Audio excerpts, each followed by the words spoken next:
గోవింద గోవింద గోవింద గోవింద.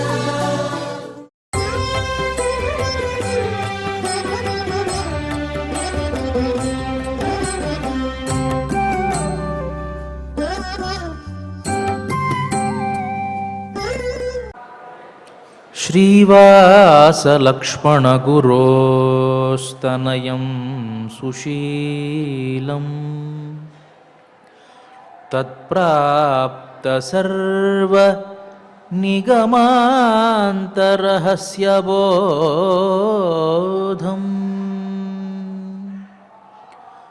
శ్రీబాలధన్వి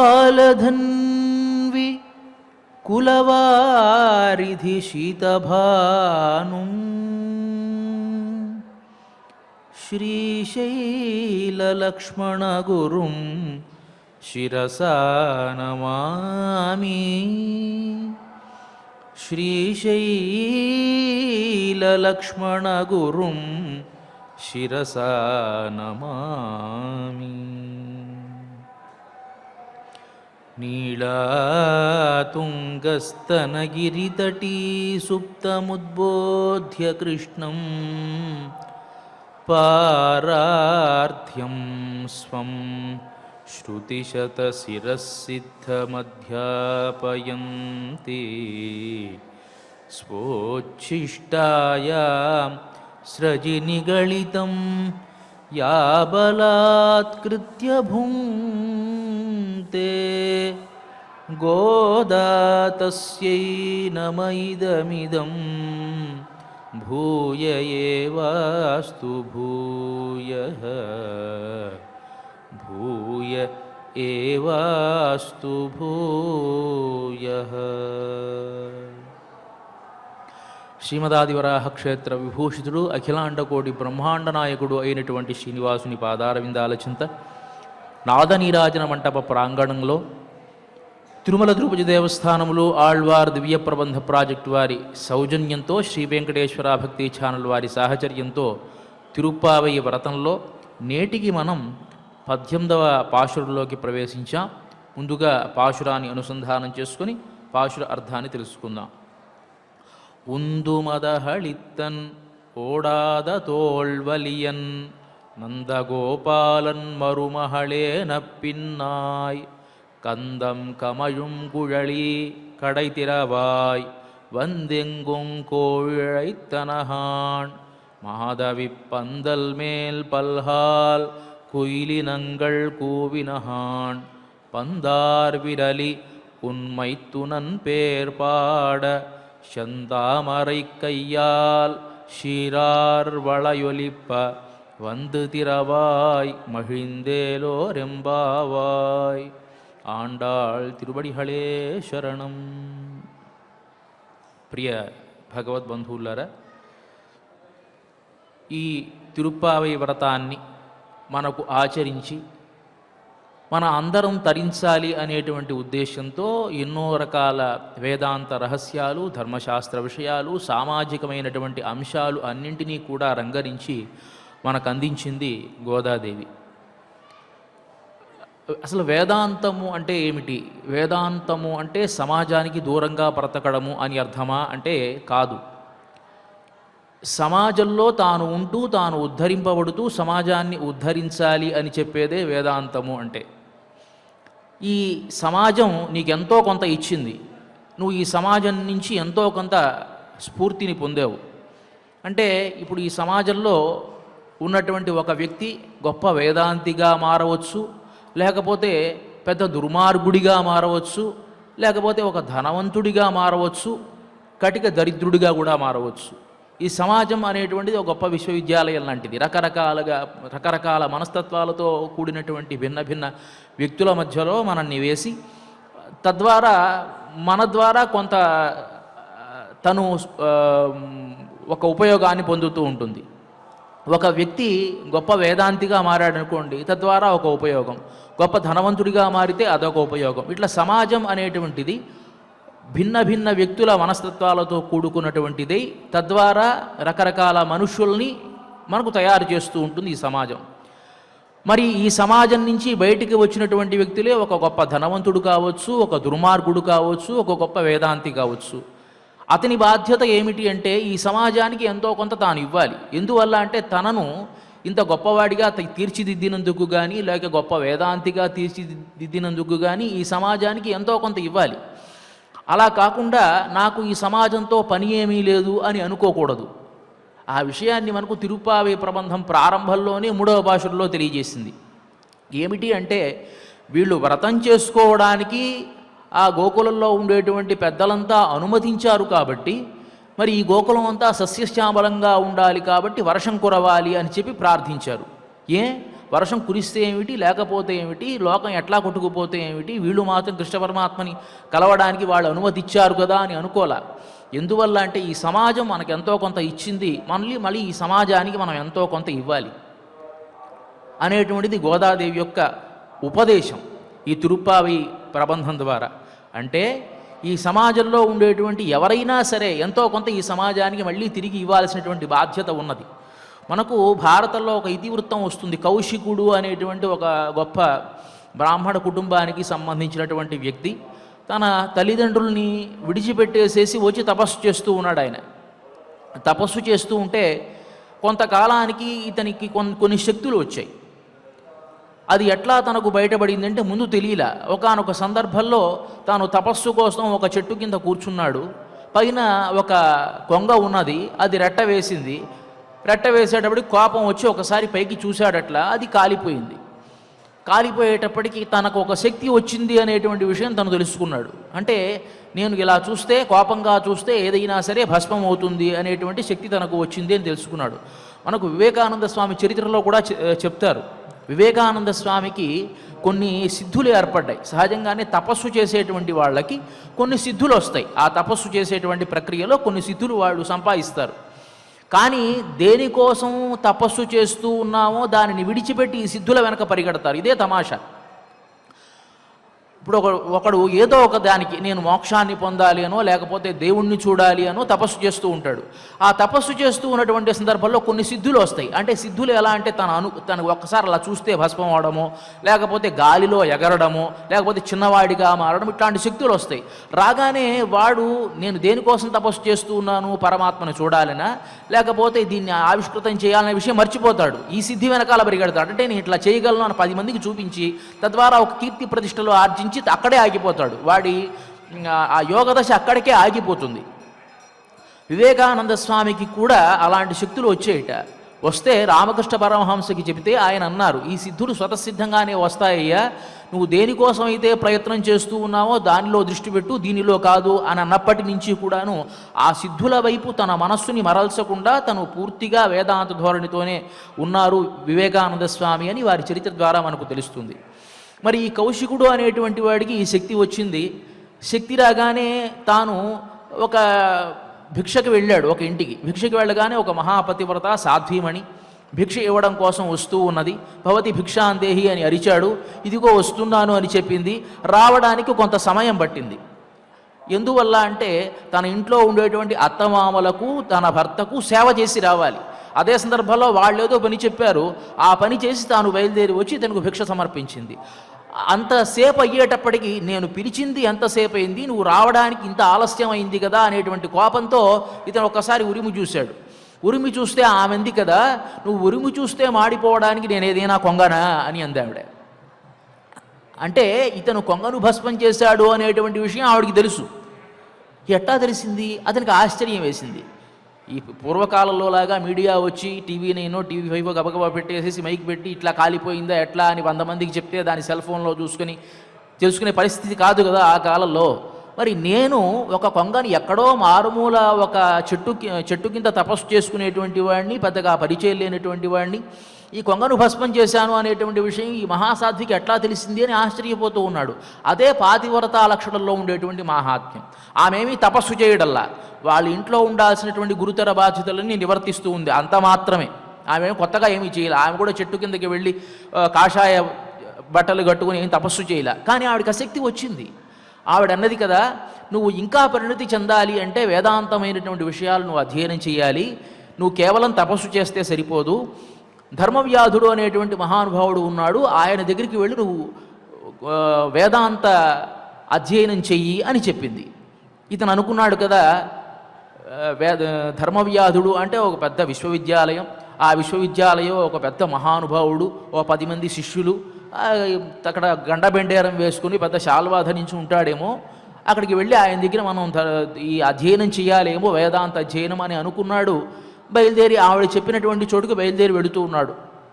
చూస్తూ ఉంటే ఒక గ్రామం వచ్చింది. ఆ గ్రామంలో చాలా చిందరబందరగా ఉండేటువంటి ఒక ప్రదేశము, చాలా కిక్కిరిసినటువంటి జనారణ్యము, అక్కడ అనేకమైనటువంటి సామాన్లు, ఈ కూరగాయలు అమ్మేటువంటి ప్రదేశము.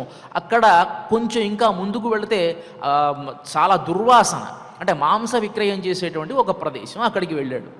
అక్కడికి వెళ్ళగానే ఆ మాంస విక్రేత దగ్గరికి వెళ్ళాడు.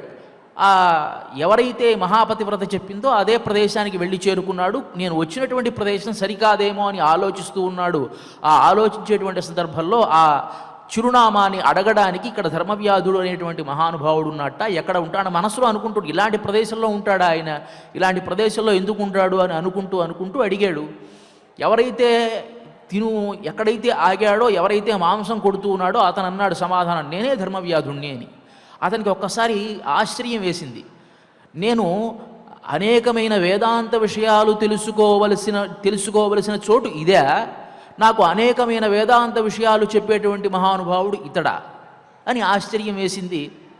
సరే, అతను ఆ వృత్తంతా కూడా చేస్తూ వాళ్ళ ఇంట్లో ఉండేటువంటి తల్లిదండ్రుల్ని అందరినీ కూడా చూసుకొని తాను తన విద్యుక్తమైనటువంటి ధర్మాన్నంతా కూడా చూసుకొని అప్పుడు వచ్చి కూర్చుని చెబుతాడు, ఎవరైతే తాను ఆచరించాల్సినటువంటి ధర్మాన్ని విస్మరిస్తారో వాళ్ళు ఏ రకమైన సద్గతిని పొందుతారు?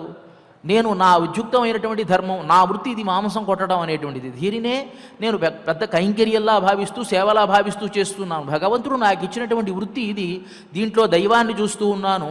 అదే సందర్భంలో నా తల్లిదండ్రుల్ని నేను చూసుకుంటూ ఉన్నాను. ఎంత మహానుభావుడో తెలుసండి ఈ ధర్మవ్యాధుడు. ఇతని యొక్క కుమార్తెను మతంగ మహర్షి తన పిల్లవాడికి ఇచ్చి వివాహం చేశాడు. అంత గొప్ప మహానుభావుడు. వేరే వర్ణంలో జన్మించినటువంటి వాడు అయినప్పటికీ కూడాను ఇతని యొక్క సత్యసంధత, ధర్మబద్ధత ఇది చూసి ఇతని యొక్క కుమార్తెని మతంగుడు అనేటువంటి మహర్షి తన కుమారుడికి ఇచ్చి వివాహం చేసుకున్నాడు. అంటే ఇతని ఎంత మహానుభావుడు మనం చెప్పాల్సినటువంటి అవసరం లేదు. అలా ఉండేటువంటి ఆ ధర్మవ్యాధుడు ఈ కౌశికుడికి అనేకమైనటువంటి సామాజికమైన విషయాలు తెలియజేసి, నువ్వు నీ తల్లిదండ్రుల్ని విస్మరించి ఇక్కడికి వచ్చావు, వాళ్ళు వార్ధక్యంలో ఉన్నారు, అదే నీకు పరమమైనటువంటి ధర్మము, ఆ ధర్మాన్ని విస్మరించకూడదు, ఆ ధర్మాన్ని ముందు నువ్వు ఆచరించు, ఆ ధర్మాన్ని సక్రమంగా ఆచరిస్తే తనంతట అవే వరించి వస్తాయి ఈ రకమైనటువంటి శక్తులు, ఈ తపస్సు అంతా కూడా అని అంటాడు. అంటే మనం సమాజంలో ఉన్నప్పుడు సమాజం మనకిచ్చినటువంటి బాధ్యతలను మనం నిర్వర్తించాలి అనేటువంటి విషయం ఈ కథ ద్వారా మనకు భారతం బోధిస్తూ ఉన్నది. గోదా అమ్మ కూడా ఈ తిరుప్పావై అనేటువంటి వ్రతంలో తాను ఆచరిస్తూ అనేకమైన సామాజికమైన అంశాలు తెలియజేస్తూ, దాంట్లో నిగూఢంగా ఉండేటువంటి వేదాంత విషయాలు, దాంట్లో నిగూఢంగా ఉండేటువంటి ఉపనిషద్ విషయాలు మనకు తెలియజేస్తూ ఉన్నది. నిన్నటి రోజున మనం చెప్పుకున్నాం, అంబరమే తన్నీరే షోరే అరం చెయ్యం ఎంబెరుమాన్ నందగోపాల ఎഴുందిరాయ్ అని చెప్పి ఆ నందగోపుడి యొక్క నివాస స్థానానికి తాను ప్రవేశించింది. ఆ ప్రవేశించిన తర్వాత అక్కడ ఉండేటువంటి నందగోపుణ్ణి, యశోదాదేవిని లేపింది. ఇక్కడ ఏం తెలియజేస్తుంది అంటే ఈ పాశురం ద్వారా మొట్టమొదట నందగోపుణ్ణి, తర్వాత యశోదాదేవిని మేలుకొలుపుతుంది. వివాహము అంటే సహజంగా ఈ రోజుల్లో మన ఆలోచన ఎలా ఉంటుంది అంటే ఒక భార్య ఒక భర్త, లేకపోతే ఈ కుటుంబము ఆ కుటుంబము ఇంత మాత్రమే అని మనం అనుకుంటాం. కొన్ని సమూహాల కలయికే వివాహము అంటే, ఒక వర్గము మరొక వర్గము కలవడమే వివాహము అంటే. మనకు కొన్ని గురుతరమైనటువంటి బాధ్యతలు ఉన్నాయి. ఎలా అయిపోయిందంటే ఇప్పుడున్న పరిస్థితి, నేను నా భర్త అనేటువంటి పరిస్థితికి మనం వచ్చాం. కానీ అలా కాదు, నేను నా భర్తకు సంబంధించినటువంటి వాళ్ళు, నాకు సంబంధించినటువంటి వాళ్ళు, ఈ సమూహం అంతా కలిపితేనే వివాహము. వివాహము అంటే ఇద్దరు వ్యక్తులతో కలిసేటువంటి సంబంధమే వివాహం కాదు, ఇద్దరి సమూహాల మధ్య కలిసేటువంటి కలయికి వివాహము అంటే. ఇక్కడ అత్తమామలను జాగ్రత్తగా చూసుకోవాలి, మామగారు కృష్ణుణ్ణి లేపాలి, వాళ్ళు కృష్ణుణ్ణి లేపాలి అని అనుకుంటున్నారు, నేరుగా వెళ్ళి కృష్ణ పరమాత్మని మేలుకొలపవచ్చు కదా అంటే అలా కాదు, అది ధర్మబద్ధత కాదు. మర్యాదగా ముందుగా నందగోపుణ్ణి మేలుకొలిపి నందగోపుడి అనుమతి తాము తీసుకొని, నందగోపుడి తర్వాత యశోదాదేవిని లేపి యశోదాదేవి యొక్క అనుమతిని తాము తీసుకొని మళ్ళీ అక్కడికి వెళ్ళి అక్కడ ఉండేటువంటి బలరాముడిని లేపి బలరాముడి అనుమతిని తీసుకొని కృష్ణుడిని లేపుతూ ఉన్నారు. అంటే ఇక్కడ మనకు ఒక క్రమాన్ని చూపిస్తూ ఉన్నారు. మొన్నటి రోజున మనం చెప్పుకున్నాం శకుంతల యొక్క వృత్తాంతం. ఆ చెప్పేటువంటి సందర్భంలో కణ్వ మహర్షి చెప్తాడు, ఏం చెప్తాడంటే, శుశ్రూషస్వ గురూన్ ప్రియసఖీ వృత్తిం సపత్నీ జనే భర్తుర్విప్రకృతాపిరోషణతయా మాస్మం ప్రతీపంకమః. కణ్వ మహర్షి శకుంతలకి చెప్పేటువంటి మాట, అమ్మా నువ్వు పుట్టింటి నుంచి మెట్టినింటికి వెళుతూ ఉన్నావు. ఇక్కడ ఉండేటువంటి వాతావరణం వేరు, అక్కడ ఉండేటువంటి వాతావరణం వేరు. నువ్వు ఇప్పుడు ఉన్నదంతా కూడా మునులు సంచరించేటువంటి ప్రదేశము, అటవీ ప్రాంతము, జంతువులు మాత్రమే ఉంటాయి ఇక్కడ. అక్కడ పెద్ద నగరము, అక్కడ దాసీవర్గము, అందరూ భృత్యవర్గము అంతా కూడా ఉంటారు. ఇక్కడ ఉండేటువంటి వాతావరణం వేరు, అక్కడ ఉండేటువంటి వాతావరణం వేరు. ఇక్కడ ఉండేటువంటి వాతావరణాన్ని తలుచుకుంటూ అక్కడ ఉండేటువంటి వాతావరణాన్ని విస్మరించకూడదు. ఇక్కడ మేము మీ తల్లిదండ్రులం, ఏదైనా పొరపాటు చేసినా మేమేం చేస్తాం, సర్దుకుపోతాం. అలా కాదు, అక్కడ నీకుండేటువంటి వాళ్ళు అత్తమామలు, వాళ్లను నువ్వు అనుసరించి అనునయించి ఉండాలి. అది చెప్పాడు, శుశ్రూషస్వ గురూన్ ప్రియసఖీ వృత్తిం సపత్నీ జనే. నువ్వు వెళ్ళగానే ఇక్కడ ఉన్నట్టుగానే అక్కడ ప్రవర్తిస్తే వాళ్ళకి నీ మనస్తత్వం తెలియదు. కొంతకాలం వాళ్ళని నువ్వు అనునయించి అనుసరించి ఉండాలి. అలా ఉన్నప్పుడు ఏమవుతుందంటే నీ మీద వాళ్ళకు ఒక రకమైనటువంటి సుహృద్భావం ఏర్పడుతుంది, నీ మనస్తత్వం వాళ్లకు తెలుస్తుంది. అప్పుడు ఒకవేళ నువ్వు ఏదైనా పొరపాటు చేసినా పొరపాటు చేసిందిలే అని అనుకుంటారు, కానీ వెళ్ళగానే నువ్వు దురుసుగా ప్రవర్తిస్తే ఇక్కడ ఉన్నట్టుగానే అక్కడ ఉంటే వాళ్లకు నీ మనస్తత్వం తెలియదమ్మా. శుశ్రూషస్వ గురూన్, నీ అత్తమామలను నువ్వు గౌరవంగా చూసుకోవాలి, మర్యాదగా చూసుకోవాలి. అదే సందర్భంలో ప్రియసఖీ వృత్తిం సపత్నీ జనే, నీ దుష్యంతుడు అనేటువంటి నీ భర్త అయినటువంటి రాజుగారికి అనేక మంది భార్యలు ఉన్నారు, వాళ్లతో కూడా స్నేహాన్ని నువ్వు ప్రవర్తించు, స్నేహంగా ఉండడం నేర్చుకో. అదే సందర్భంలో భర్తుర్విప్రకృతాపిరోషణతయా మాస్మం ప్రతీపంకమః, నీ భర్త ఒకవేళ ఏదంగా కోపంగా నిన్ను ఒక మాట అన్నా కూడా ఎదురు మాత్రం చెప్పకు. భూయిష్టం భవ దక్షిణా పరిజనే భాగ్యేషు అనుత్సేకిని. నీకు ఇక్కడ ఉండేటువంటిది అడవిలో ఉండి వెళుతున్నావు కదా, ఇక్కడ ఉండేటువంటి భోగభాగ్యాలు అనేటువంటిది అడవిలో ఉండవు. నువ్వు వెళ్ళేది నగరంలో, రాజుగారి కోటలోకి ప్రవేశిస్తూ ఉన్నావు. అక్కడ అనేక మంది భృత్యులు నీకు నమస్కారం చేస్తూ నీకు మర్యాద చేస్తూ ఉంటారు. వాళ్ళని ఎప్పటికప్పుడు కనిపెట్టుకుంటూ ఉండు. భూయిష్టం భవ దక్షిణా పరిజనే, వాళ్ళ మీద దయ కలిగి ఉండు, వాళ్ళకి కావలసినప్పుడు వాళ్ళకి సహాయం చేయి. తద్వారా వాళ్ళకి నీ మీద ఒక రకమైనటువంటి అనురాగం ఏర్పడుతుంది. అంతేకాదు, భాగ్యేషు అనుత్సేకిని, ఇక్కడ నీకు ఏమీ లేదు, ఒక చీర 2 చీరలు ఉన్నాయి. అక్కడికి వెళ్ళగానే భోగభాగ్యాలతో రకరకాల చీరలు రకరకాల ఆభరణాలు ఆ రాజుకు పట్టపురాణివి కాబట్టి ఇస్తారు. అది ధరించినంత మాత్రంతోనే అహంకారాన్ని పొందకు. అలా అహంకారాన్ని పొందడం మర్యాద అవదు. ఎందువల్లంటే నీ పూర్వస్థితిని ఎప్పుడూ కూడా గుర్తుపెట్టుకుని నువ్వు ఉండాలి అని చెబుతూ, అలా ఉంటేనే నువ్వు మంచి గృహిణివి అవుతావమ్మా అనేటువంటి బోధనంతా కూడా శకుంతలకు కణ్వ మహర్షి చేస్తాడు. మరి ఇక్కడ ఈ గోదాదేవి కూడా ఏం చేస్తోంది మొట్టమొదట అంటే, నందగోపుణ్ణి తాను మేలుకొలిపి నందగోపుడి యొక్క అనుమతిని తీసుకొని, తర్వాత యశోదాదేవి యొక్క అనుమతిని తీసుకుని, తర్వాత బలరాముడి యొక్క అనుమతిని తీసుకుని కృష్ణ పరమాత్మను మేలుకొలుపుతూ ఉన్నది. ఇది కదా వేదాంతంలో కూడా. ఇప్పుడు సమాజంతో నాకు పని లేదు అంటే వేదాంతంలో కూడా చూడండి, భగవంతుడితో ఉండేటువంటి భక్తులు, తర్వాత భగవంతుడికి మనకు అనుసంధానంగా ఉండేటువంటి ఆచార్యుడు, ఇలా మనం చెప్పుకుంటున్నాం కదా. ఇది కూడా ఒక సమాజమే, ఇది కూడా ఒక భక్త సమాజము. సమాజంలో ఎలా ఉంటున్నావో ఇక్కడ కూడా అలాగే ఉండాలి. సమాజానికి నువ్వు ఎంతో కొంత చెయ్యాలి అనేటువంటి విషయాన్ని గోదాదేవి ఈ పాశురాల ద్వారా, తన ఆచరణ ద్వారా ప్రతిదీ కూడా మనకు చూపిస్తూ ఉన్నది. అలా తాను ఒక్కొక్కరిని మేల్కొలిపి ముందుకు సాగుతూ ఉన్నది. ఇవాల్టి ఈ పాశురంలో నిన్నటి రోజున మనం చెప్పుకున్నాం, కృష్ణ పరమాత్మ తనను మేల్కొలిపినా కూడా ఆయన లేవలేదు. ఎందువల్ల లేవలేదు అని ఆలోచిస్తూ వాళ్ళకు ఒక అనుమానం కలిగింది. ఎందువల్ల లేవలేదు? పురుషకార స్వరూపిణి అయినటువంటి నీలాదేవిని మనం ప్రార్థించలేదు కదా. నీలాదేవిని ప్రార్థించి ఉంటే ఆయన మేల్కాల్చేవాడేమో, నీలాదేవిని మనం మేల్కొలపాలి అని చెప్పి ఇవాల్టి పాశురంలో పూర్తిగా నీలాదేవిని మాత్రమే కొనియాడుతూ ఈ పాశురాన్ని మనకు తెలియజేస్తూ ఉన్నారు. ముందుగా ఆ పాశుర అర్థాన్ని, తాత్పర్యాన్ని తెలుసుకుని తర్వాత వ్యాఖ్యానాన్ని తెలుసుకుందాం.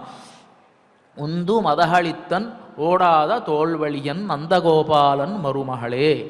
ఉందు మదహళిత్తన్, మంచి బలిష్టమైనటువంటి ఏనుగుకున్నంత బల పరాక్రమాలు కలిగినటువంటి నందగోపుడు. అంతేకాకుండా ఓడాద తోళ్వళియన్, వెనుదీయనటువంటి భుజ పరాక్రమం కలిగినటువంటి వాడు అయినటువంటి నందగోపుడికి కోడలా. నందగోపాలన్ మరుమహళే నప్పిన్నాయ్, ఓ నప్పినాదేవి. కందం కమయం కుഴలి, మంచి సుగంధభరితమైనటువంటి కేశపాశాలు కలిగినటువంటి ఓ నీలాదేవి కుഴలి కడదిరవాయ్, ఈ తలుపులు తెరవమ్మ. వందు ఎంగుం కోయి అழைత్తనగాన్, చుట్టుపక్కల ఉండేటువంటి కోళ్ళన్నీ కూడా కూస్తూ ఉన్నాయి. మాధవి పందల్ మేల్ పలహాల్ కుయిలినంగళ్ కూవినహాన్, ఈ మాధవీలత ఉండేటువంటి ఈ ప్రదేశంలో, మీ పెరట్లో ఉండేటువంటి మాధవీలతల్లో ఉండేటువంటి ఆ కోకిలలన్నీ కూడా నువ్వు ఇంకా మేల్గాంచి తమను చూడలేదే అనేటువంటి ఆ ఉత్కంఠతతో అవన్నీ కూడా కూస్తూ ఉన్నాయమ్మా. మాధవి పందల్ మేల్ పలహాల్ కుయిలినంగళ్ కూవినహాన్ పందార్ విరలి, ఒక చేతితో బంతిని పట్టుకుని శయనించినటువంటి పందార్ విరలి ఉన్ మైత్తునన్ పేర్పాడ, నీ మేనత్త కుమారుడైనటువంటి ఆ స్వామిని కీర్తిస్తూ ఉండగా ఉన్ మైత్తునన్ పేర్పాడ చందామరెక్కయ్యాల్ శీరార్ వళయుళిప్ప, ఆ ఎర్రనైనటువంటి ఆ తామరను పోలినటువంటి ఆ చేతులతో గాజులు గలగలమంటూ ఉండగా చందామరెక్కయ్యాల్ శీరార్ వళయుళిప్ప వంది తిరవాయ్ మహింద్, ఆ తలుపులు తెరిచి మమ్మల్ని ఆనందింపచేయమమ్మా అని ఈ పాశురంలో ఉండేటువంటి తాత్పర్యం. ఇక ఈ పాశురంలో ఉండేటువంటి స్వారస్యమైనటువంటి అర్థాన్ని మనం తెలుసుకుందాం. నిన్నటి రోజున బలరాముణ్ణి మేలుకొలిపారు. బలరాముణ్ణి మేలుకొలిపి బలరాముడు అయిన తర్వాత కృష్ణ పరమాత్మను మేలుకొల్పదామంటే కృష్ణ పరమాత్మ లేవల. నిన్నటి పాశురంలోనే వాళ్ళు అన్నారు కదా, మంచి కడియాన్ని ధరించినటువంటి వాడు అయినటువంటి ఆ బలరాముడి పాదాలకు నమస్కారం చేసి ఆ బలరాముడికి సోదరుడైనటువంటి వాడిని కృష్ణ పరమాత్మను మేలుకొలిపారు. ఇక్కడ సందర్భంలో చమత్కారమైనటువంటి విషయం ఏమిటి అంటే, బలరాముడు ఎవరు? శేషాంశ సంభూతుడు. సహజంగానే బలరాముడికి గొప్పతనం ఏమిటి? శేషశయ్య ఫణిపతి అన్నట్టుగా ఇంకోటి నివాస శయ్యాసన పాదుక అంశుక వర్షాతప వారణాదిభి శరీరభేదై తవ శేషతాంకతై యథోచితం శేష ఇతీర్యతే జనై అని శాస్త్రం. ఈ ఆదిశేషుడు ఎలాంటివాడు అంటే, నివాస, పరమాత్మ గనక ఎక్కడైనా ఉంటే ఆయన ఒక గుడిలాగా మారిపోతాడు. అందుకని కోవిలాళ్వార్ తిరుమంజనం అంటారు చూసారా. కోవిలాళ్వార్ అంటే ఎవరు? శేషుడే. ఆయన ఎక్కడన్నా ఉన్నాడు అంటే ఒక భవంతిలా మారిపోతాట ఆ పరమాత్మకి. నివాస శయ్య, ఆయన పడుకుంటే ఒక పడకలా మారిపోతాట. ఆసన, కూర్చుంటే ఆయన ఒక పీటలా మారిపోతాట. నివాస శయ్యాసన పాదుక, నడుస్తూ ఉండాలంటే పాదుకలా మారిపోతాట. అంశుక, పైన ఆచ్ఛాదనలా మారిపోతాట. వర్షాతప వారణాదిభి శరీరభేదై తవ శేషతాంగత, అంటే పరమాత్మ ఎప్పుడు ఎలా మారిపోతూ ఉంటే అలా తను ఆ పరమాత్మను అనుసరించి మారిపోతూ ఉంటాడు. ఏ విధంగా అయినా సరే ఆయనకి మనం సేవ చెయ్యాలి. ఈయనకి ఆదిశేషుడు అని పేరండి. శేషుడు అంటే సేవ చేసేటువంటి వాడు. అంటే అంటే జీవుడు యొక్క స్వరూపము శేషి అని అంటాం. మొట్టమొదటి శేషభూతుడు కాబట్టి ఈయనకి ఆదిశేషుడు అని పేరు వచ్చింది. అంటే ఎప్పుడు సేవ చేయాలి అని చెప్పి సేవ చేస్తూనే ఉంటాడు కాబట్టి ఆదిశేషుడు అని పేరు వచ్చింది. వీళ్ళు చమత్కారంగా అంటున్నారు కదా, అయ్యా నువ్వు పడకవి, నువ్వే పడకవి, నిన్ను కూడా మేము మేలుకొల్పాల్సి వస్తుందే. ఎవరైనా పడక మీద పడుకున్నటువంటి వాడిని మేలుకొల్పుతారు, కానీ మేము పడకని కూడా మేలుకొల్పుతూ ఉన్నాము. అదేమిటో మా చమత్కారం, మా అదృష్టం అదేమిటో. నువ్వు ఇలా పడుకున్నావు కదా, నువ్వు ఎలాంటి వాడివి? నువ్వు సామాన్యుడివా? నీ మీద ఆ పరమాత్మకు ఎంత అనురాగము అంటే, లక్ష్మణస్వామిగా ఎన్నో రకాల సేవలు చేశాడు ఆయన రామావతారంలో రాముడికి. ఈ శేషుడే లక్ష్మణస్వామిగా ఉండి ఎన్నో రకాల సేవలు చేసి అహం సర్వం కరిష్యామి జాగ్రత్త స్వపతశ్చతే అన్నట్టుగా ఆయన, రామా నువ్వు అడవులకు వెళితే నేను నీతో పాటు వస్తాను, నీకు రకరకాల సేవలు చేస్తాను, నీకు ఎలాంటి ఇబ్బంది లేకుండా చేస్తాను, గిరిసానుషు రంస్యసే, నువ్వు సీతాదేవి ఆనందంగా ఉండాలి, మీకు సేవ చేయడమే నాకు కావలసింది అన్నాడు. సేవ చేస్తూనే ఉన్నాడు ఆయన. ఎంత సేవ, ఎంత సేవ, అంత సేవ చేసి తాను రాజ్యాన్ని మళ్ళీ పొందిన తర్వాత రాముడు రాజ్యాన్ని పొంది తాను పట్టాభిషిక్తుడైన తర్వాత లక్ష్మణస్వామికి ఏదైనా కొంత రాజ్యాన్ని ఇచ్చి పాలింపజేద్దాం అంటే దాన్ని ససేమిరా అన్నాడు. నేను రాజ్యాన్ని తీసుకోను, కేవలం నీ భృత్యుడిగా నీ దగ్గరే ఉంటాను. రాజ్యాన్ని తీసుకుంటే మళ్ళీ ఎక్కడికో వెళ్ళిపోవాలి, వేరే చోటికి వెళ్ళిపోవాలి, అలా వెళ్ళడం కుదరదు, నీ దగ్గరే ఉంటాను, నీకు సేవ చేస్తూ ఉంటాను అని చెప్పి రాజ్యాన్ని తీసుకోకుండా ఎల్లప్పుడూ కూడా ఆ రామచంద్రమూర్తినే అంటిపెట్టుకుని ఉన్నాడు కదా. ఈ రామచంద్రమూర్తికి ఎంత ప్రేమ అంటే సీతాదేవిని విడిచిపెట్టన్నా 10 నెలలు ఉన్నాడు, కానీ ఈ లక్ష్మణస్వామిని విడిచిపెట్టి ఉన్నాడా? లేదు కదా. సహవా ప్రవృత్తి సహవా నివృత్తి అని అంటాడు ఆయన. నీతో కలిసి ఉంటాను, నీతో కలిసి. రామచంద్రమూర్తి మాత్రం ఏదైనా తక్కువ. సీతాదేవిని విడిచి 10 నెలలు ఉన్నాడు ఆయన. సీతాదేవి మళ్ళీ తిరిగి వచ్చింది. తర్వాత మళ్ళీ కుశలవులు జన్మించారు. కుశలవులు జన్మించిన తర్వాత రామాయణంలో దశవర్ష సహస్రాణి దశవర్ష శతాని చ రామోరాజ్యముపాసిత్వా బ్రహ్మలోకం ప్రయాస్యతి. దశవర్ష సహస్రాణి 10,000 సంవత్సరాలు సీతాదేవితో కలిసి రాజ్యభోగాలు అనుభవించాడు రామచంద్రమూర్తి. దశవర్ష శతాని చ, 1000 సంవత్సరాలు సీతాదేవి లేకుండా రాజ్యపాలన చేశాడు. అంటే 1000 సంవత్సరాలు సీతాదేవి లేకుండా తాను ఉన్నాడు. అంటే తాను భూమిలోకి ఎప్పుడైతే వెళ్ళిపోయిందో, ఈ మళ్ళీ ఇన్నిసార్లు అగ్నిప్రవేశం చేసి అగ్నికి ఉండేటువంటి మర్యాదను పోగొట్టుకొని నాకు ఉండేటువంటి మర్యాదను నేను పోగొట్టుకొని ఎందుకు అనవసరంగా ఉండేది? రామా, నేను పతివ్రతనా కాదా అనేటువంటి విషయం ఇప్పుడే తేల్చేస్తాను. నేను కనుక పతివ్రతనైతే రాముణ్ణి త్రికరణ శుద్ధిగా ఆలోచించేటువంటి దాన్ని అయితే వివరం దాతు మహసి, ఓ భూదేవి నాకు మార్గాన్ని ఇవ్వు అని చెప్పింది. రెండోసారి కూడా అగ్నిప్రవేశం చేయవచ్చు, కానీ ఎందుకు ఇన్నిసార్లు అగ్నిప్రవేశం? అదేదన్నా పరీక్ష ఎగ్జామా, ఒక పేపర్ తీసుకుని గబగబా రాసేసి నేను పాస్ అయ్యాను అని చెప్పడానికి ఆ అగ్ని కన్నా సిగ్గుండాలి, నాకన్నా సిగ్గుండాలి. ఎందుకు ఇన్నిసార్లు అగ్నిప్రవేశం చేసేది? అవసరంలా. ఇక ఎందుకు ఇక్కడ ఉండేది? అయిపోయింది. నా పిల్లలు పుట్టారు, నా పిల్లలు నీకు అప్పచెబుతూ ఉన్నాను, చాలు, ఈ మర్యాద ఎంతటిదో చాలు. నీకు నేను చెందినదాన్ని అనే విషయం లోకానికి ప్రకటించాలి అంటున్నావు కదా. సరే, నేను పతివ్రతనైతే రాముణ్ణి త్రికరణ శుద్ధిగా భావించేటువంటి దాన్ని అయితే ఓ భూదేవి నాకు దారి ఇవ్వు అంది. దారిచ్చింది, భూమిలోకి ప్రవేశించింది, వెళ్ళిపోయింది కదా. మరి అలా సీతాదేవి వెళ్ళిపోయిన తర్వాత 1000 సంవత్సరాలు రాముడు రాజ్యాన్ని పాలించాడు. అంటే సీతాదేవి లేకుండా 1000 సంవత్సరాలు రామచంద్రమూర్తి ఉన్నాడు, బాగానే ఉన్నది. కానీ లక్ష్మణస్వామి లేకుండా ఉన్నాడా అంటే చూడండి, రాముడు అవతార సమాప్తి చేయాల్సి వచ్చింది. రాముడు అవతార సమాప్తి చేయాలి అంటే ఇప్పుడు పెద్ద పెద్ద వాళ్ళు ఉంటారు. ఆ పెద్ద పెద్ద వాళ్ళ ఇళ్లలోకి వాళ్ళు ఏదైనా తప్పు చేశారనుకుందాం, వాళ్ళని అరెస్ట్ చేయాలంటే ఒక అరెస్ట్ వారెంట్ అని చెప్పి గొప్ప గొప్ప కాగితాలు తీసుకుని వెళ్ళి ప్రభుత్వం దగ్గర నుంచి ఒక నియమన పత్రం తీసుకుని వెళ్ళి, అయ్యా ప్రభుత్వం కూడా మాకు ఆర్డర్ ఇచ్చింది కాబట్టి దయచేసి నువ్వు రావాల్సిందే మాతో పాటు అని తీసుకుని వెళ్తారు కదా. అట్లా రామచంద్రమూర్తి అవతార సమాప్తి చేయాలి. ఆయన ఈ లోకానికి వచ్చి చేయాల్సిన పనంతా కూడా అయిపోయింది. అయిపోతే ఇప్పుడు రామచంద్రమూర్తి రావాలి అంటే గబగబా యముడైతే పాశం వేసి లాక్కుని వెళ్ళలేడు కదా, ఆయనకి భయం. కాబట్టి ఏం చేశాడు? ఒక బ్రాహ్మణ రూపంలో వచ్చాడు యముడు. వచ్చి రామచంద్రమూర్తితో నిగూఢంగా మాట్లాడాలి. సరే, వచ్చినటువంటి వాడిని నేను యముడిని, నీతో ప్రత్యేకంగా మాట్లాడాలి రామచంద్ర, కాబట్టి నువ్వు నేను ఏకాంతంగా ఉండాలి, ఈ విషయం ఎవరికి కూడా తెలియడానికి వీల్లేదు అని అన్నాడు. సరే, రామచంద్రమూర్తి కూడా అదే విధముగా సరే మేమిద్దరం ఏకాంతంగా మాట్లాడుకోవాలి, ఎవరూ రావడానికి వీల్లేదు, ఎవరైనా వచ్చి మాట్లాడిస్తే వాళ్ళకి శిరచ్ఛేదము అని అన్నారు. ఎవరైనా వచ్చి మధ్యలో మాట్లాడితే వాళ్ళకి శిరచ్ఛేదము. సరే, బాగానే ఉన్నది. సరే, రామచంద్రమూర్తి యముడు మాట, అయ్యా మీరు ఈ లోకానికి వచ్చారు, ఎన్నో గొప్ప గొప్ప కార్యాలు చేశారు, ఇంద్రుడికి కావలసిన బాధలు, మాకుండేటువంటి బాధలు, ఈ రావణాసురుడి ద్వారా మాకుండేటువంటి బాధలన్నీ పోగొట్టి మమ్మల్ని ఉద్ధరించారు, అయిపోయింది. మీరు చేయాల్సినటువంటి ఈ అవతారం అంతా కూడా ముగిసింది. మరి మీరు మళ్ళీ పరలోకానికి వెళ్ళాల్సిన సమయం ఆసన్నమైంది, ఇంకెక్కువ కాలం ఇక్కడ ఉండాల్సినటువంటి అవసరం మీరు లేదు, మీ వైకుంఠానికి మీరు వెళ్ళిపోవచ్చు స్వామి అని విన్నవించడానికే నేను వచ్చాను అని చెప్పి యముడు మాట్లాడుతూ ఉన్నాడు. సరే, ఇదంతా సంభాషణ జరుగుతూ ఉన్నది. ఈ లోపల దుర్వాస మహర్షి వచ్చాడు. దుర్వాస మహర్షి ఏదో పెద్ద చెప్పాను కదా, అవతార సమాప్తి చేయాలంటే దుర్వాస మహర్షి రావాలి. కృష్ణుడి యొక్క అవతార సమాప్తికి ఈ దుర్వాస మహర్షికి సంబంధం ఉంది, రాముడి యొక్క అవతార సమాప్తికి ఈ దుర్వాసుడికి సంబంధం ఉంది. ఈయన వచ్చాడు, నేను ఇప్పుడు తొందరగా వెళ్ళి రామచంద్రమూర్తితో మాట్లాడాలి అని అంటాడు ఆయన. లక్ష్మణస్వామి అక్కడ కావలిగా ఉండేటువంటి వాడు. ఆయన అన్నాడు కదా, ఆయన ఏదో ప్రత్యేకమైనటువంటి దేవకార్యంలో ఉన్నాడు, ఇప్పుడు ఎవరిని కూడా రాణించడానికి వీల్లేదని చెప్పాడు రామచంద్రమూర్తి, వస్తే శిరచ్ఛేదం అవుతుందట, ఇప్పుడు ఎవరు కూడా మాట్లాడవద్దన్నాడు అన్నాడు ఈయనంటాడు, నువ్వు గనక ఇప్పుడు నన్ను వెళ్ళనివ్వకపోతే నీ వంశంచా నశించిపోతుందని నేను శాపాన్ని ఇస్తానంటాడు ఈయన. ఎంత విచిత్రమో చూడండి.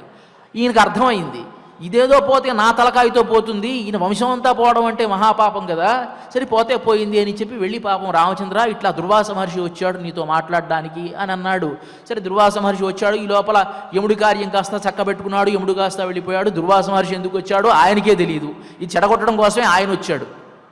వెంటనే ఇదంతా పూర్తయిన తర్వాత ఇప్పుడు రామచంద్రమూర్తికి దిగులు పట్టుకుంది. ఏం దిగులు పట్టుకుంది అంటే, లక్ష్మణ నేను శిరచ్ఛేదం అన్నాను కదా, ఇప్పుడు శిరచ్ఛేదం చేసుకోవాలి, శిరచ్ఛేదం చెయ్యాలి లక్ష్మణస్వామికి. అప్పుడు అన్నాడు కదా, ఇక శిరచ్ఛేదము ఇదంతా ఎందుకు, ఎట్లాగో యమధర్మరాజు వచ్చాడు, వచ్చి అవతార సమాప్తి చేయాలి అని అన్నాడు కాబట్టి సరయూ నదికి వెళ్ళి పూర్తిగా స్వచ్ఛందంగా మన శరీర త్యాగాన్ని చేద్దాము అని అన్నాడు. వెళ్ళిపోయాడు. అదే సందర్భంలో సహవా ప్రవృత్తి సహవా నివృత్తి, ఇద్దరం కలిసి ఉన్నాం, ఇద్దరం కలిసే వెళ్ళిపోదాం అని అనుకున్నారు, వెళ్ళారు. అంటే లక్ష్మణస్వామిని మాత్రం విడిచిపెట్టి రామచంద్రమూర్తి లేడు. అంటే అంత ప్రేమ లక్ష్మణస్వామి అంటే. ఎందువల్ల అంటే శేషుడుగా ఉండి ఎన్నో సేవలు అందించాడు కాబట్టి ఆయనకు ఒక కొరత మిగిలిపోయిందట. ఏ విధంగా అయినా సరే ఈ ఆదిశేషుడుకు తాను సేవ చెయ్యాలి అనేటువంటి ఉద్దేశంతో కృష్ణావతారాన్ని ధరించినప్పుడు ఆదిశేషుణ్ణి బలరాముడిగా అన్నగా తాను ఉద్భవింపజేసి తాను తమ్ముడిగా పుట్టాడు. మరి ఏదైనా సేవలు చేశాడా అండి అంటే సేవలు చేశాడు ఆయన కృష్ణ పరమాత్మగా ఉండేటువంటి సందర్భాల్లో చెప్తాడు, వాచిక కైంకర్యము కాయిక కైంకర్యము అని అంటారు. వాచిక కైంకర్యం అంటే ఏంటి స్వామి మీరు చాలా గొప్పవారు ఇలా మనం పొగుడుతాం కదా, అట్లానే కొన్ని సందర్భాల్లో ఈ బలరాముణ్ణి కీర్తించినటువంటి కీర్తనలని కూడా మనకు భాగవతంలో కనిపిస్తుంది. అంటారు కదా, అహో అమీ దేవ వరామరార్చితం పదాంబుజంతే సుమనః ఫలార్ణవం నమంచుపాదాయ శిఖాభిరాత్మనః తమోపహత్యై తరుజన్మ యత్కృతం అని.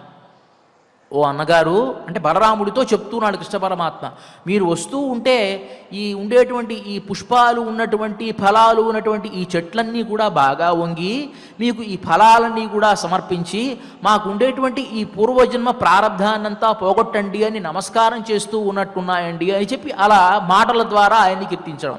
తర్వాత ఏదైనా బాగా ఆడి అలిసిపోతే క్వచిత్ క్రీడాపరిశ్రాంతం గోపోత్సంగోపబర్హణం స్వయం విశ్రామయత్కార్యం పాద సంవాహనాదిభి అని అంటారు. ఈ బలరాముడు బాగా ఆడుకుని బాగా అలిసిపోయి ఆ గోపకుల వళ్ళల్లో తాను తలకాయ పెట్టుకుని పడుకుంటే కృష్ణ పరమాత్మ వెళ్ళి పాద సంవాహనం చేసేవాట. కృష్ణ పరమాత్మ వెళ్ళి ఎందువల్ల అంటే పూర్వ అవతారంలో తాను లక్ష్మణమూర్తిగా తనకు చేసిన సేవలన్నీ కూడా ఆ రుణం తీర్చుకోవడం కోసం పరమాత్మ తాను కృష్ణుడిగా తమ్ముడిగా అవతరించి ఈ అవతారంలో ఈయనకి ఈ రకమైన సేవలన్నీ కూడా చేస్తూ ఉన్నాడు అని కీర్తిస్తుంది భాగవతం. మరి అలా నిన్ను విడిచిపెట్టకుండా ఉండేటువంటి ఆ కృష్ణ పరమాత్మకు పడకైనటువంటి నువ్వు నిద్రపోతే ఎట్లాగయ్యా అని చెప్పి చమత్కారంగా ఆయన్ని మేలుకొలిపింది. మేలుకొలిపి ఇవాటి రోజున ఇక నీలాదేవిని మేల్కొల్పుతూ ఉన్నారు. నీలాదేవి అంటే ఎవరు, ఈ పురుషకారం అంటే ఏమిటి, ఒక రెండు మాటల్లో తెలుసుకుందాం. పురుషకారము అంటే పరమాత్మను మనను చేరువ చేసేటువంటి ఒక సంధి. అంటే మనం చేసేటువంటి దోషాలు ఏవైనా ఉంటే వాటిని ఆ పరమాత్మను ఒప్పించే విధముగా తాను తెలియజేసి ఆ పరమాత్మ మనను అంగీకరించేట్టుగా చేసేటువంటి ఒక ప్రక్రియను పురుషకారము అని అంటాం. అది ఎవరు చేస్తారు అంటే లక్ష్మీదేవి చేస్తుంది. ఒక్కొక్క అవతారంలో ఒక్కొక్క పురుషకారం ఉంటుంది. ఆయన విష్ణుమూర్తిగా ఉంటే లక్ష్మీదేవిగా ఉంటుంది, రాముడిగా ఉంటే సీతలా ఉంటుంది, అదే కృష్ణుడిగా ఉంటే నీలాదేవిగా ఉంటుంది. ఇప్పుడు ఈ పురుషకార స్వరూపిణి అయినటువంటి నీలాదేవిని మేల్కొలుపుతూ ఉన్నారు ఈ గోపికలంతా కూడా. ఇందాక చెప్పాను కదా, పురుషకారము అంటే మనం చేసేటువంటి దోషాలు ఏవైనా ఉంటే స్వామికి కోపం వస్తుంది. దాన్నే అంటారు ఆచార్యులు, పితేవత్ తత్ప్రేయాన్ జనని పరిపూర్ణాగసిజనే హితశ్రోతో వృత్యా భవతి చ కదా కదాచిత్ కలుషధీహి. మనం చేసేటువంటి దోషాలు చూసి ఎంత దయా మనస్కుడైనా సరే, ఎంత ప్రేమ ఉన్నటువంటి వాడైనా సరే ఆ పరమాత్మకు కొన్ని సందర్భాల్లో కోపం వస్తుంది. మనం ఏదైనా చిన్నచితగా తప్పులు చేస్తామా, రకరకాల తప్పులు చేస్తాం. ఆ తప్పులలో కొన్ని తప్పులు ఆయన మనస్సుకు తగులుతుంది, చాలా కోపం వస్తుంది. అలా కోపం వచ్చిన సందర్భంలో ఈమె ఏం చేస్తుందంటే, కిమేతన్ నిర్దోష కహ్య జగతీతి త్వముచితై ఉపాయై విస్మార్య స్వజనయసి మాతా తదసినః. అప్పుడు మన మీద కోపం వచ్చి మనం ఏదో చేద్దాం అనుకునేటువంటి సందర్భాల్లో ఆమె అడ్డుపడి ఆమె చెబుతుందట, కిమేతన్ నిర్దోష, ఈ లోకంలో తప్పు చేయనటువంటి వాడు ఎవడన్నా ఉన్నాడా? అయినా నువ్వు పడేసింది ఎలాంటి చోట్ల? భూలోకంలో. ఆ భూలోకంలో తప్పు చేయని వాడు ఎవడైనా ఉంటాడా?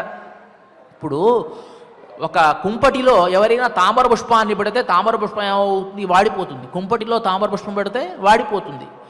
మరి కుంపటిలో పెట్టి వాడకుండా స్వచ్ఛంగా వికసించాలి అంటే కుదురుతుందా? మరి ఈ భూలోకంలో తప్పు చేయని వాడు ఎవడుంటాడు? సాత్విక తామస రాజస భూయిష్టమైనటువంటి ఈ భూలోకంలో తప్పు సహజంగా ఎవరైనా చేస్తారు కదయ్యా.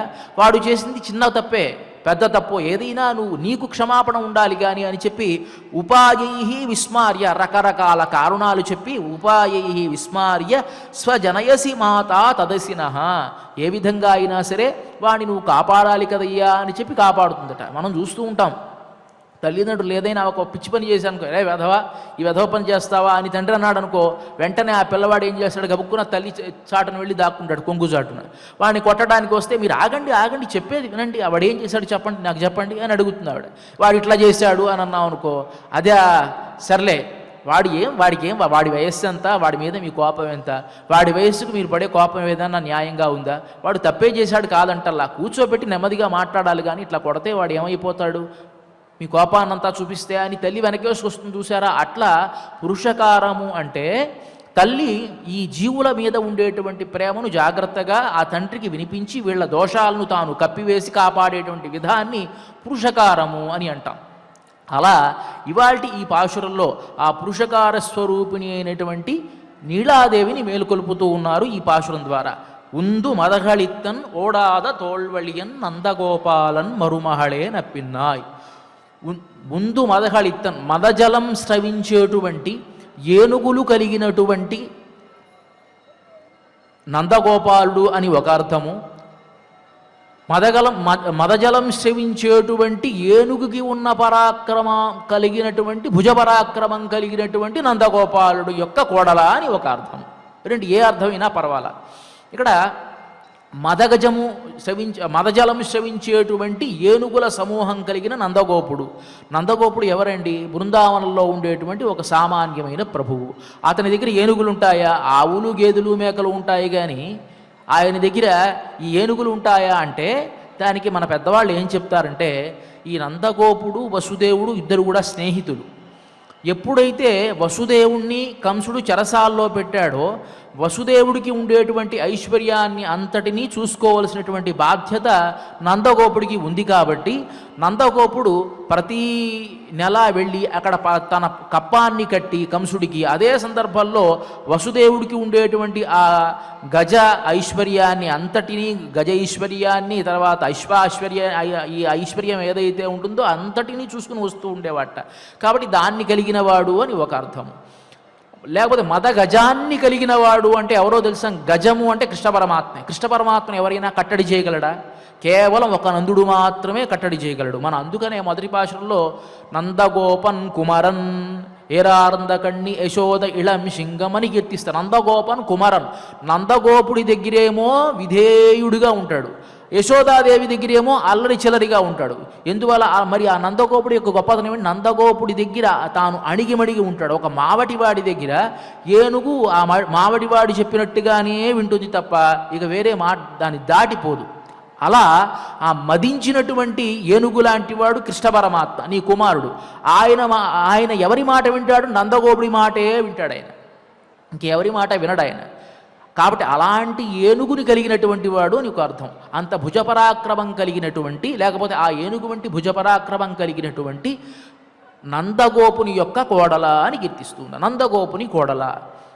ఇక్కడ నందగోపుడికి ఎంతమంది కోడలు అంటే ఎంతోమంది కోడలు ఉన్నారు. ఆ గోకులలో ఉండే వాళ్ళంతా కోడళ్ళే కదా. కాబట్టి ఆవిడేం మాట్లాడదు. నందగోపన్ మరుమகளే అని నప్పిన్నాయ్. ఇప్పుడు పేరు పెట్టి నందగోపాలన్ మరుమகளే, నందగోపునికి కోడల అన్నారు. సామాన్యమైనటువంటి వార్తకం. మనుషులారా అన్నాం అనుకోండి, మనుషులారా అని అంటే అందరూ ఒకసారి అందరూ మనుషులే. కాబట్టి ఆ మనుషుల్లో ఫలానా పేరు పెట్టి ఈ పేరు పెట్టి పిలిచామనుకోండి, ఆ పేరు కలిగినటువంటి వాడు ఆ అని అంటాడు. ఓ నారాయణ అంటే ఆ పేరున్నవాడు ఆ అంటాడు, లేకపోతే గోపాల అంటే ఆ పేరు వాడు ఆ అని అంటాడు. అలా మనుషులారా అన్నాం అనుకోండి, మనుషులారా అంటే అందరూ మనుషులే కదా. అట్లానే నందగోపాలన్ మరుమహళే అంటే ఆ బృందావనంలో నందగోపుడికి కోడలుగా కాని వాళ్ళు ఎవరన్నా వాడు అందరూ కోడళ్ళే. కాబట్టి నందగోపాలన్ మరుమహళే నప్పిన్నాయ్, ఇప్పుడు పేరు పెట్టి నప్పిన్నాదేవి అని పేరు పెట్టి పిలుస్తూ ఉన్నారు. ఇక్కడ ఒక చమత్కారమైనటువంటి విశేషాన్ని మన పెద్దలు వ్యాఖ్యానంలో తెలియజేస్తారు. అదేమిటండి, నందగోపాలన్ మరుమహళే నప్పిన్నాయ్ అని చెప్పడం ఏమిటి, నందగోపునికి కోడలా అని చెప్పడంలో ఉండేటువంటి స్వారస్యం ఏమిటి అంటే, పూర్వకాలంలో వివాహాలు చిన్నప్పుడు జరిగేవి. కన్యాదానం అని అంటాం కదా, కన్యాదానం అంటే 8 ఏళ్లకు, అష్టవర్ష భవేత్ కన్యా అని చెప్పి 8 ఏళ్లకి కన్యాదానం అవుతుంది. ఇంకా వాస్తవం చెప్పాలంటే కన్యకాదానం అది, తర్వాత కన్యాదానం. కన్యకాదానం అంటే ఇంకా చిన్న వయస్సు, ఒక 7 ఏళ్ళు 6 ఏళ్ళు ఉన్నప్పుడే వివాహం అయిపోయేది. వివాహం అయిపోతే ఈ కోడలు ఇంట్లోనే తిరుగుతూ ఉండేది, చిన్నపిల్ల కదా, వీళ్ళ పిల్లలతో ఈ మామగారింట్లోనే ఇక్కడ ఆ చిన్నపిల్లలతో పాటు తాను ఆడుకుంటూ ఉంటుంది ఈ పిల్ల కూడా. ఈ ఆడుకుంటూ ఉండడం వల్ల ఈ మామగారికి కోడలు అనేటువంటి ఇదే ఉండదు, తన పిల్లలతో తను కూడా ఒక పిల్లే. అది కాకుండా ఈ కోడల మనస్తత్వం ఎలా ఉంటుందంటే, ఈ కోడల్ని ఇప్పుడు భర్త వివాహం చేసుకుంటారు కదా, వాడు ఒక్కొక్కసారి కొట్టచ్చు, చిన్నప్పుడు ఆటల్లో కొట్టచ్చు, లేకపోతే ఏదైనా వాడిని ఒక మాట అనొచ్చు. కానీ పాపం ఇవిడ పాపం చిన్నపిల్ల కదా, ఏం మాట్లాడలేదు. మొట్టమొదటి కాలంలో పూర్వకాలంలో ఇలాగే ఉండేది ఇదంతా కూడా. ఏం చేసేవాళ్ళు, అమ్మ మీ భర్త అతను చాలా జాగ్రత్తగా ఉండాలి, ఎప్పుడు ఎదిరించి మాట్లాడకూడదు అని చెప్పేవాళ్ళు. పాప ఏం చేస్తుంది, చిన్నపిల్ల 6 ఏళ్ల పిల్ల 7 ఏళ్ల పిల్ల ఏమి మాట్లాడలేదు, వాడి మీద కోపం, వాడు ఏదో కొడతాడు ఏదో తిడతాడు, ఏం చేస్తుంది వాడి మీద కోపం. ఒక్కొక్క సందర్భంలో ఈ మామగారు ఉంటారు కదా, గదమాసి రే రారా అన్నట, అప్పుడు దీనికి సంతోషంగా ఉంటుంది, నేనేం చేయలేకపోతున్నాను మామగారు చేస్తున్నాడు కదా అని. ఆ మామగారి మీద ఒక ప్రేమ, మామగారంటే ప్రేమ. ఎందువల్ల అంటే తను చేయలేని పని తన మీద ఎప్పుడైనా కోప్పడ్డాడనుకో, రే ఏంటన్నా దాని మీద చూపిస్తావు అని చెప్పి ఒక అరుపరుస్తాడు, వెంటనే వాడు నోరు మూసుకుని పోతాడు అక్కడి నుంచి. అప్పుడు ఆ మామగారి మీద ఒక రకమైన ప్రేమ, అంటే చిన్నప్పటి నుంచి పెరిగినటువంటి ఆ వాతావరణం కాబట్టి ఆ ప్రేమ ఏర్పడుతుంది. ఇంకోటి ఏమిటంటే 6 ఏళ్ల వరకే ఇంట్లో పెరుగుతారు, అంటే 6 ఏళ్ల వరకు వాళ్ళు ఆ పుట్టింట్లో ఉంటారు. ఇక్కడికి ఎప్పుడైతే వస్తారో పుట్టింటి మీద కంటే మెట్టింటి మీద వాళ్ళకి మమకారం ఎక్కువగా ఉంటుంది. అంటే కాపురం చేయరు, కాపురం అప్పుడంతా చేయడం ఉండదు, తర్వాత పెద్దవాళ్ళు అయిన తర్వాత చేయడం ఉంటుంది. కానీ అక్కడ వాతావరణాలు అలా సృష్టిస్తారన్నమాట. ఆ ఉన్న పిల్ల 6 ఏళ్ల పిల్ల అక్కడే ఆడుకుంటూ అక్కడే పెరుగుతూ ఉంటుంది. కాబట్టి ఆ మామగారంటే తన తండ్రి కంటే తన తల్లి కంటే ఎక్కువ ప్రేమ ఉంటుంది. ఇది విషయం ఎక్కడ తెలుస్తుందంటే, మనకి రామాయణంలో హనుమంతుల వారు అడుగుతారు సీతాదేవిని, అమ్మా నీ గురించి చెప్పు అని అంటే అప్పుడు ఉంటుంది, స్నుషా దశరథస్యాహం శత్రు సైన్య ప్రతాపిన. సీతాదేవి అంటుంది తన బాధని చెప్పుకుంటూ, స్నుషా దశరథస్యాహం, నేను ఎవరినో తెలుసా, దశరథ మహారాజుకి కోడలి. ఆయన మా దశరథ మహారాజు మా మామగారు ఎంత గొప్పవాడు తెలుసా, శత్రు సైన్య ప్రతాపిన, గొప్పవాడు మా మామగారు. ఆయన శంబరాసురుడు అనేటువంటి రాక్షసుణ్ణి సంహరించలేక దేవతలందరూ కూడా ఆయన సహాయాన్ని అడిగితే రాత్రింబవళ్ళు వెళ్ళి గొప్ప యుద్ధం చేసినటువంటి పరాక్రమం కలిగినటువంటి వారు మా మామగారు. మరి ఆ మామగారు ఏం చేశారు మీరు అడుగుతారేమో, ఆయన లేరు కాబట్టే నాకు ఈ దుస్థితి పట్టింది, ఈ లంకారగరాన్ని. అదే గనక ఆయనకి తెలిసి ఉంటే నేను ఇట్లా ఉండేదాన్న. రామాయణంలో సీతాదేవిని రాముణ్ణి అడవులకు వెళ్ళమన్నారు. రాముణ్ణి అడవులకు వెళ్ళమని చెప్పినప్పుడు అక్కడ ఉండేటువంటి సందర్భం ఈ కైకేయి కాస్త నారచీరలు తీసుకుని వచ్చి సీతాదేవిని కూడా కట్టుకోమని చెప్పింది. వెంటనే వశిష్ఠుడు అరుస్తాడు, అమ్మా చాలా తప్పు చేస్తూ ఉన్నావు, సీతాదేవికి ఏమి అవసరం అని అరిచిన వెంటనే దశరథ మహారాజు అది చూసి ఆయన అంటాడు, ఏమంటాడంటే, సుకుమారీచ బాలాచ సతతంచ సుఖోచిత. కైకేయి దుర్మార్గురాల్లా ఉన్నావే నువ్వు, ఆ పిల్ల చూడు సుకుమారీచ సుకుమారమైనటువంటిది, బాలాచ చిన్న పిల్ల, సతతంచ సుఖోచిత సుఖాన్నే ఎరిగినది తప్ప ఎప్పుడూ కష్టాన్ని కూడా తెలిసినటువంటిది కాదే ఆ పిల్ల సీతాదేవి. నేయం వనస్య యోగ్యేతి సత్యమాహ గురుర్మమ, నా గురువు అయినటువంటి కులగురువు అయినటువంటి వశిష్ఠ మహారాజు నిజంగా చెప్పాడు, ఈమె వనాలకు వెళ్లాల్సినటువంటి అవసరం ఏమాత్రము కూడా లేదు, అలాంటి దాన్ని నువ్వు నారచీరలు కట్టుకోమని చెప్తావా అని చెప్తూ, రామేణ యజితే పాపే కించిత్ కృతం అశోభనం. ఒకవేళ రాముడు ఒకానొక సందర్భంలో ఎప్పుడో తెలిసో తెలియకో నీకు ఏదైనా చేశాడు అని అంటే అనవచ్చునేమో, రాముడు ఏదైనా పొరపాట నీకు ఏదైనా అపకారం చేశాడు, ఏదైనా చెప్పింది ఒక మాట అనరాని మాట అన్నాడు అని నువ్వు చెబితే చెప్పవచ్చునేమో, కానీ దాన్ని నేను అంగీకరిస్తాను చెప్తున్నా చూడండి. దాన్ని నేను అంగీకరిస్తాను. కానీ అపకార కహ్యతే వైదేహ్యాదర్శితోథవ, ఈ సీతాదేవి నీకేం అపకారం చేసింది? చిన్నపిల్ల, పసిపిల్ల, జనక మహారాజు యొక్క కుమార్తె అని చెప్తూ ఆ సీతాదేవిని వెనకేసుకుని వస్తాడు. ఇది కదా మామగారంటే. అందువల్ల స్నుషా దశరథస్యాహం, నేను ఈ దిక్కుమాలిన ఈ రావణాసుడి దగ్గర పడి ఉన్నాను అంటే నిజంగా మా మామగారు బతికుంటే ఇలా ఉండనిచ్చేవాళ్ళ, నా పరిస్థితి ఇలా. స్నుషా దశరథస్యాహం, నేను దశరథ మహారాజు యొక్క కోడలిని. శత్రు సైన్య ప్రతాపిన, ఆయన పేరు గనక వింటే శత్రువులంతా కూడా భయపడిపోతారు. శంబరాసురుడు లాంటి వాడే ఆయన చేతిలో మరణించాడు, అంతేకాకుండా ఇంద్రుడు లాంటి వాడే ఆయన సహాయాన్ని అర్థించాడు. అంటే ఎంత గొప్పవారు మా మామగారు, ఆయన బతికిలేడు, కాబట్టి నా పరిస్థితి ఇలా ఉంది. తర్వాత స్నుషా దశరథస్యాహం శత్రు సైన్య ప్రతాపిన దుహితా జనకస్యాహం వైదేహస్య మహాత్మన. తర్వాత ఇంకా నాకు ఒక తండ్రి ఉన్నాడు, దుహితా జనకస్యాహం, జనకుడు అనేటువంటి మహారాజుకు కుమార్తెను. నువ్వు వెంటనే ప్రశ్న వేయచ్చు, పోనీ మీ మామగారైతే మరణించారమ్మా, మీ తండ్రి గారు వచ్చి కాపాడవచ్చు కదా అని అంటావేమో. కానీ మా తండ్రి ఎలాంటి విదేహస్య మహాత్మన, విదేహరాజు ఆయన. విదేహరాజు అంటే పూర్తిగా వ్యామోహం లేనటువంటి వాడు, భక్తి తత్పరుడు, పూర్తి వైరాగ్యం కలిగినటువంటి వాడు.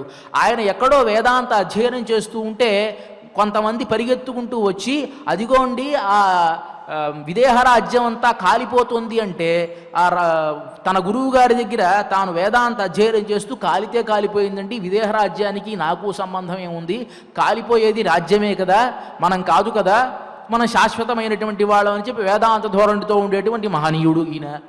కాబట్టి ఆయన వేదాంత ధోరణి కలిగినటువంటి వాడు కాబట్టి ఆయన వచ్చి కాపాడు.